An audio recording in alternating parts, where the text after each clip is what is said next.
Welcome back to part 2 of the Ratchet and Clank Retrospective series.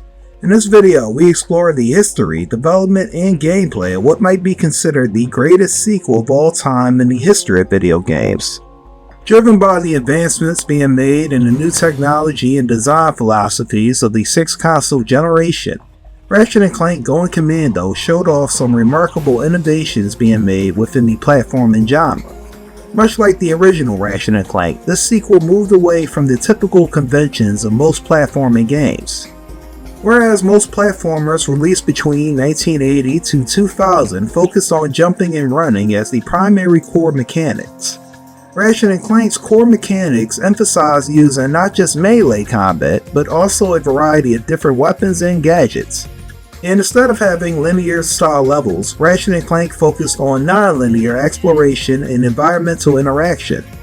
This is seen in Going Commando's expansive levels, which through the design approach allow players to discover secrets and alternate paths. At the time of the game's release, critics and fans were mesmerized by the improved graphics and visual effects that worked to show off the technical capabilities of the PlayStation 2. Going Commando was not just bigger than the previous game, but was also much more technically sophisticated in displaying advances in the physics and animation technologies of the 6th console generation. The same kind of advances seen in the Ratchet and Clank series can be seen in other notable platformers of the time. The early 2000s are remembered for the emergence of hybrid games, which saw platformers blending elements from other genres such as action, adventure, and of course RPGs. Going Commando most notably is remembered for the various ways you can upgrade Ratchet throughout the game. This inclusion of RPG elements was a design choice that was implemented to match the increased difficulty of the game. As this game was not just bigger and more advanced, it also offered players a much more bigger challenge to complete. So why not make it so the player can increase both their skills and Ratchet's? And in turn, this made for a rewarding experience. Very few games could provide players the incentive to grind their way through a tough level or boss fight over and over again. Overall, this was a progression system that encouraged players to use and upgrade their favorite weapons. A few more remarkable advancements that Going Commando provided were the inclusion of a diverse selection of weapons and gadgets. Above anything else, this series would be remembered for the unique and well-designed tools of destruction and mayhem, along with providing gadgets that provided players with multiple solutions to various challenges. And both weapons and gadgets were provided a certain strategic depth and are seamlessly integrated within pretty much every level you explore. Insomniac put in a lot of man-hours to give players a sense of true agency in how they clear the level. If you are curious to learn more about what makes Going Commando the best sequel ever, make sure you watch this entire video. I will begin by providing insight on the development and design choices of Ratchet and Clank Going Commando. From there, I will cover the new features and controls, along with an extensive overview of the story, and finally my overall thoughts at the time of the game's release. If you enjoy in-depth analysis of your favorite video games from the 6th console generation, make sure you subscribe to Smoking Fiend Productions.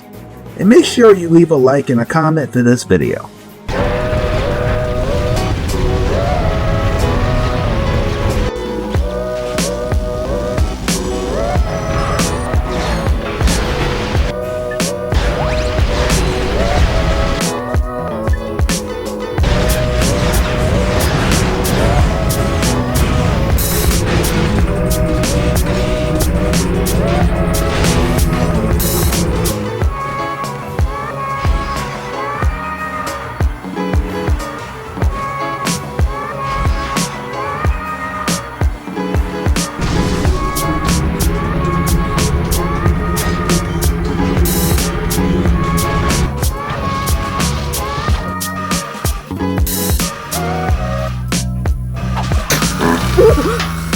Excuse me, I think I just blew another vacuum tube.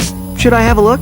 My word, you young people are so fresh these days. We're gonna try and hit that water bottle with the new upgradable gravity bomb from Ratchet and Clank Going Commando. Go! Oh, way off. You missed it. My bad. So what exactly goes into making a great video game sequel? Well, having a talented development team helps a lot, and having the backing of a first-party company like Sony helps as well. But for myself, good sequels are made with the intention to evolve the gameplay and improve upon the various issues related to the first game. To have a successful sequel in video game series, developers need to grow with their audience. Furthermore, they need to adopt a evolve or die mentality, not only in just implementing new ideas, but also in getting a feel of what fans would like to see moving forward. Around the early 2000s, several development companies were taking steps to expand the scope of what could be included in a platforming video game. Companies like Sucker Punch were implementing stealth mechanics within their game Sly Cooper. Naughty Dog had taken steps in designing a grand-scale open-world platformer with the release of Jak and Daxter: The Legacy of the Precursors and Jak 2. And Insomniac Games, since the release of Ratchet and Clank in 2002, had gone about including a plethora of weapons and gadgets for the player to use within the levels. By late 2002, the company was already considering what they could do to make the player's experience much more enjoyable. Before we get down to the nitty-gritty of going Commando, I should take this time to point out the issues that Insomniac wanted to correct from the first game. While critically and commercially successful, Ratchet and Clank has some fairly obvious issues. The first issue was the third-person camera. While fighting off enemies, there was always a tendency for the player to be blindsided and to lose health from cheap hits. There was also the clumsy target lock-on that didn't function as well as it should have. Then you have the fairly easy game difficulty overall, which at times could be inconsistent across various levels. And lastly, the biggest qualm most people had at the time was the character of Ratchet. Many people, including myself, viewed Ratchet as sort of a naive, selfish punk. Y'all wouldn't have any spare parts, would you? Help yourself. How about I sell you these? At cost. Sell? After we just saved your scrawny butt? All right. I'll give you the employee discount too. How do you understand why we must stop him? He won't rest until he has destroyed every planet in the galaxy. Yeah? Well, I got bigger fish to fry. Bigger than the galaxy? Well, different fish anyway. Get off of me, you idiot! I love it when a plan comes together. What do you mean? What do you think he means, genius? He's not gonna help us, he's gonna kill us! You catch on quick. Heaps worked out of that thing. I have got to get me one of those. If they are working for Chairman Drek, they may know where he is. Is that all you can think about? Drek this, Drek that? I got my own problems. If you cannot see the importance of this situation, you do have problems. Yeah? Well, if you're so smart, how come you fell for Quark's stupid trick? Ah, forget it. We both need to get to this planet, and that's all that matters. And just from his actions and words alone, he didn't really seem too concerned about what was going on in the galaxy. With these shortcomings in mind, Insomniac would work out all the kinks and make a few executive decisions regarding the grand design of Going Commando. Development for Going Commando would begin just 5 months before the release of the first game back in 2002. Within the early development stages, Insomniac Games would grow from 40 to 80 employees within a few months.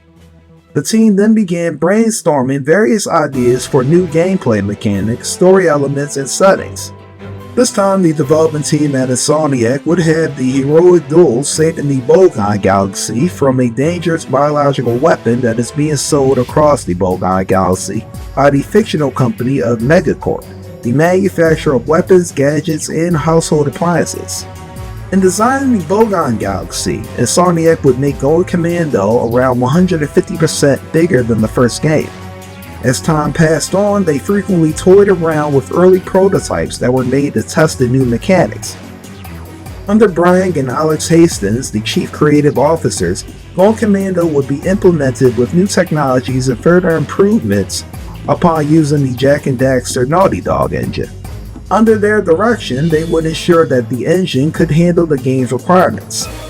In designing the levels, new characters, and enemies, Insomniac called upon art director John Ferrito and lead artist Jacinda Chu. Together, they would work out the visual aspects of the game, which included the character design, environmental art, and overall aesthetic style, along with the modeling and texturing of characters, the environment, and prompts. Upon exploring the levels, players will take in a number of key sights and interesting visuals. Each of the levels, while featuring a futuristic setting, still maintains a sort of zany cartoon feel. Additionally, each of the levels will have their own unique obstacles and challenges, along with various puzzles. Under game designer Brian Algier, the levels of the game would feature engaging crafting puzzles along with various combat scenarios, while still keeping a general flow of the game. One of the more interesting components of the game was the new spherical planets given to explore. These planets were inspired by a 1940s novel known as The Little Prince, a story which revolved around the adventures of a young prince traveling from world to world and interacting with the inhabitants of the planets. In creating these worlds, the development team had to spend a great deal of time in rewriting game code in order to make up the different level of gravity in the mini-planets. In composing the music soundtrack of the game, the team turned to David Berger, who composed a soundtrack that complemented the game's tone and atmosphere. These music tracks work to further enhance the player's immersion and experience. For example, a few of the levels will feature dynamic environments that fully match with the audio track. Lush alien forests will have a mysterious and adventurous tracks, while industrial or mechanical worlds will feature more mechanical and rhythmic compositions. And to a certain extent, the music also works to invoke some emotional impact, such as in the instances where the music shifts to underscore the emotional weight of the scene. You have no idea what you're involved in. Return to your own galaxy immediately, or this will happen to you. Or this will happen to you. Farewell. I'm Abercrombie Fizzwidget, and I'd like to welcome you to the new Megacorp Weapons Facility. We offer guided tours to show you how our weapons are made. Our highly trained experts spend their day creating the latest in heavy-duty weaponry to protect you and your whole family. So stop by today and bring the kids. Our tours are both informative and fun. And who knows, you just might. The best music in the game by far is the music featured during the combat arena modes. These tracks are a little more intense and energetic, further working to provide an adrenaline-induced combat experience.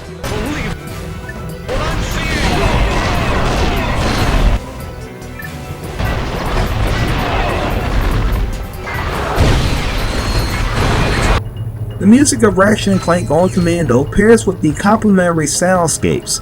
Regardless of where you find yourself, the music and sound effects works to complement each other. Particularly, the musical scores work to provide an ambient backdrop that works to enhance the environment. With this in mind, the player can both enjoy the music and sound effects at the same time. The development of Ratchet and Clank on Commando took exactly 1 year to complete. By this time, the team had already had plenty of experience through their work on the first game, and essentially it was through their trial and tribulations that allowed them to hammer this game out. Particularly, the development team would reuse and enhance the Jak and Daxter engine and tools, while at the same time reducing the time required to develop a new system from scratch. Under executive producer Mark Sendry, the project was more than able to stay on track and meet any milestones, while still maintaining a certain degree of quality. To improve upon the gameplay, Insomniac concentrated on a few key details. One is the inclusion of RPG elements. 2 is improved controls. And 3 were weapons and, well, more weapons. A few development studios back then were toying around with RPG elements and platformers, and I think Ratchet and Clank on Commando did it the best way. On Commando was a significantly harder game than its predecessor. I can legitimately say that enemies do get harder the more you progress, so why not allow Ratchet to get tougher throughout the game? No longer are you tied to a specific amount of health, as the more enemies you defeat, the higher Ratchet's nanotech will be, meaning that he can take more damage without keeling over. This leveling up system works well and is fairly rewarding. The same can be said about the way weapons can be upgraded. The more you use a weapon, the quicker you can upgrade it to its more powerful version. In addition to the upgrades of health and weapons, you can also purchase 3 different sets of armor, each better than the last. And if that wasn't enough, Insomniac also allowed you a few new army wrenches that could deal more damage. The added strafe mode to Gold Commando is probably one of my favorite aspects, as this design choice would establish the frenetic and adrenaline-fueled run-and-gun gameplay that the series is known for. Ratchet can now fire while moving from left to right and front to back, along with being able to perform a side, front, and back flip while still firing his weapon. This works by holding down R2 or L2 while holding down or pressing the circle button. If you wish to still keep firing while jumping, well, just mash your thumb in between the circle and X button. Midway through combat, if you find you need to switch out your weapon, you can now pause the action by holding down triangle to bring up the quick selection menu. I sure would have loved to see this particular design choice in the first game, where there was absolutely no pause in the middle of combat. Ratchet and Clank was an easy game, but the lack of a strafe mode or even a way to dodge fire made the game immensely frustrating at times, particularly when fighting Chairman Drek at the very end. And when switching weapons in the game, you always ran the risk of some trash minion getting a cheap hit on you. These design choices I feel were pretty necessary, as once more the game was much more difficult. And there are various points in the game where the strike mechanic and the ability to pause the action while switching between weapons will basically keep Ratchet from being killed. Let's face it, most of us back then really only cared about the weapons. I mean, that was Insomniac's central premise in designing this series up to this point, and man does this game deliver. Do you find yourself facing a group of tough enemy robots? Grab them with the mini nuke. Trouble with those pesky fuck for less bozos? The spider bot is your answer. Regardless of which weapon you prefer, we can all agree that Gold Commando's weapons were designed for diverse functionality. Each weapon is equipped with a unique gameplay mechanic that caters to a wide variety of combat experiences. For instance, weapons like the lava gun can be used effectively for dealing damage to large groups of enemies. As I mentioned earlier, the weapon upgrade system serves as a major innovation, as the more you use the weapons, the more powerful they become. Not one of these tools of destruction is too overpowered, as the game maintains a certain balance with the difficulty curve. And in turn, not one single weapon will dominate the gameplay entirely, and players are furthermore encouraged to select a variety of different tools to see what works for them. And just like in the previous game, these weapons can be switched back and forth using the game's quick selection menu. Furthermore, each weapon is very well integrated within the game's other mechanics and Ratchet's acrobatic abilities. Now that we discussed weapons, let's shift some attention to the gadgets. The gadgets of the game feature a diverse selection of trinkets that provide unique challenges. These challenges are often integral in navigating through complex environments. In these segments, players shift their focus from the fast-paced action-oriented gameplay to creative solution-finding activities. A few of the gadgets from the previous game that can still be found are the swing shot, which allows Ratchet to swing across large gaps by attaching to special hooks or targets. You also have the gravity boots, which, much like the magma boots, function to enable Ratchet to walk on magnetic surfaces. New gadgets include the Ferminator, a gadget that is used for melting or freezing ice and water. With this gadget, players switch between heating and cooling modes depending on the obstacle. You also get the Dynamo, a gadget used for powering up machines and activating electrical devices. This piece of equipment is essential for solving puzzles and accessing new areas by energizing dormant mechanisms. One of the other more useful gadgets in the game is the Infiltrator, a hacking tool used to bypass security systems and unlock electronic doors. Upon using the Infiltrator, players are taken to a mini-game where they must manipulate circuits and get past security protocols.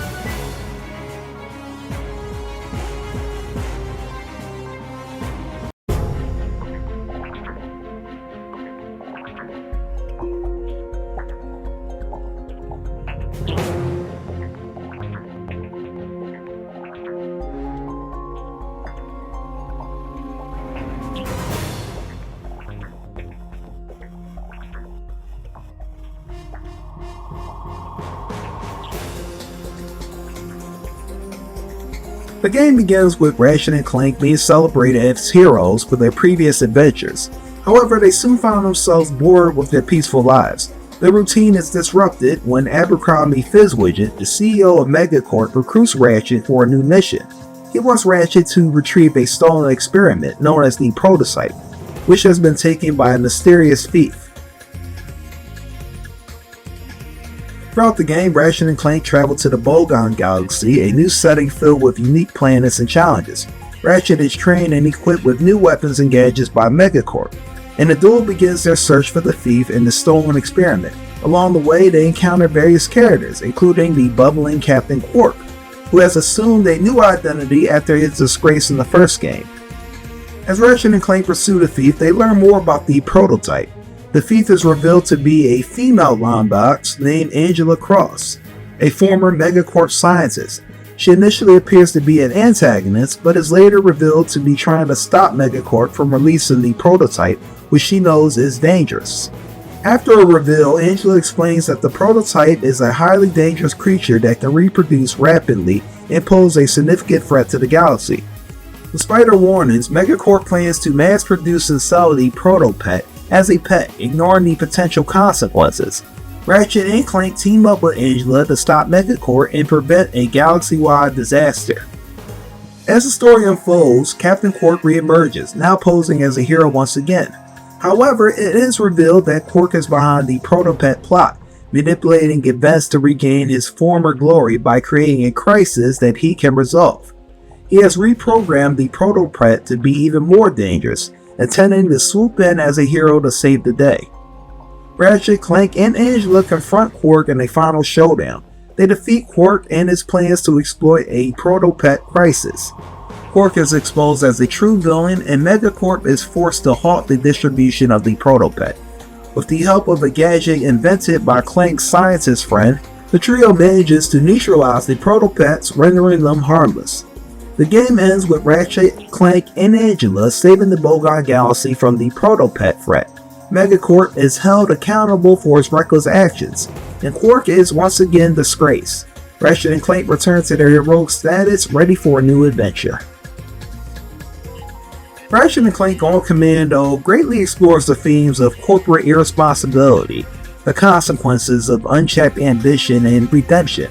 Much like Gadgetron, Megacorp shares a similar trail of detrimental and harmful products that cause consumers nothing but harms. Within the story of this game, they serve as another example of gross corporate corruption and irresponsibility. Just like Gadgetron, Megacorp is a company that has gained a significant influence so immense that it serves as the main employers of the Bogon Galaxy. The biological Protopet creature created and sold around the galaxy by Megacorp presents a picture in how large the company truly is. To be able to clone, package, and distribute an animal of all things to be sold in stores leaves me scratching my head.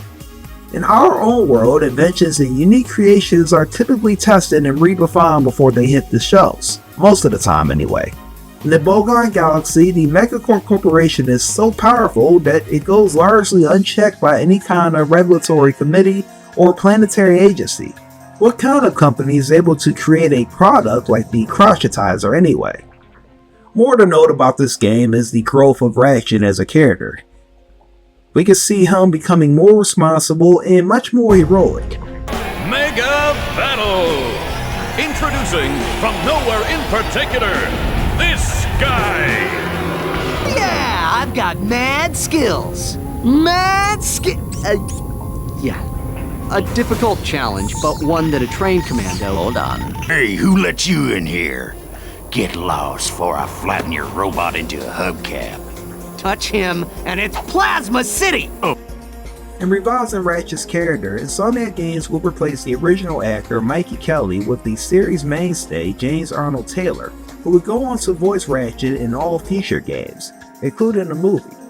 While Clank continues to be the voice of reason and support, the introduction of Angela adds depth to the Lombax species lore and provides a strong female character with her own motivations and backstory. Overall, the game's story combines humor, action, and adventure while delivering a compelling narrative that complements the engaging gameplay. Players will especially get a kick of the humor component, as it is far less subtle and more overt. The name of the game itself, Going Commando, that's just one example of the many instances of humor packed into this rated for teen game. Excuse me. I think I just blew another vacuum tube. Should I have a look? My word! You young people are so fresh these days. I tell you that. So you two hit the road and don't bother trying to find me, cause I got wind. I'm like the wind. You never know where I might show up next. And I blow hard, and I can be cooling on a warm summer day. Well, you get the idea. Before I became a desert rider, I didn't fit in anywheres. I had low self-esteem, bad breath, and a thing for ladies' undergarments. But these guys understand me. They really do. Yeah, I'm just here for the bake sales. Oh yeah, I also make these cute gloves for all the guys. As good as the story is, it really doesn't include enough of a focus on the inhabitants of the Bolgon Galaxy as the previous game did. In the first Ratchet and Clank, each planet you navigated through had sort of their own mini-story where players got a feel of how the inhabitants of the planet were experiencing the events of the game's story. But Going Commando doesn't really do anything to really provide you with such a narrative focus on the inhabitants. I will say this though, the game still provides some pretty unique characters, once again voiced by some remarkable voice actors. If you need more of a reason to like Ratchet and Clank Going Commando, well, players regardless of their skill level will get a kick out of the interesting and fun side objectives the levels have to offer. Various planets will feature grind mode segments where Ratchet once again has to use his familiar grind boots to move past obstacles and reach new areas of the map. In addition, you can participate in exciting hover bike races where you compete against other riders on a well laid out track. There are also these segments of the game where you once again control a space fighter shooting down enemy ships, along with being able to control Clank in his super mecha form. But my absolute favorite side activity are the combat arena segments. Since Going Commando is largely centered around upgrading weapons and health, Insomnia included a way for players to not just level up in a proactive manner, but also collect more bolts and more boats. With segments like the hover bike races and space fighter missions, players can earn additional boats, but the combat arena just has to have some of the most engaging tasks. In the combat arena, you can face down massive numbers of enemy waves along with deadly bosses. These combat arena segments feature time challenges, extreme obstacles, and unique challenges. The arena also serves as a way to train players on Ratchet's new strafing mode. It's pretty remarkable how Insomniac was able to work in so much variety across the span of the game. While this game is still considered to be an action platformer, it manages to change up the gameplay so much that platforming is only a minor component of the game overall.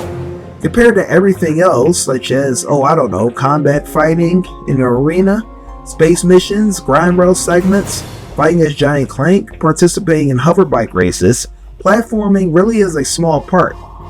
If the Ratchet and Clank series is remembered for anything, hopefully it will be remembered for expanding upon what a platformer can be. And that's why to this day I will still hold it up as the greatest sequel for any video game ever made. That concludes part 2 of the Ratchet and Clank Retrospective series. Stay tuned for part 3 where we explore Up Your Arsenal.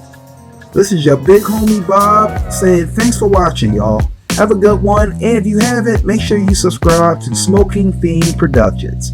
Peace out. Right, fellas, nice and tight now. So you tested it, right? Oh, wait, that's why I'm here.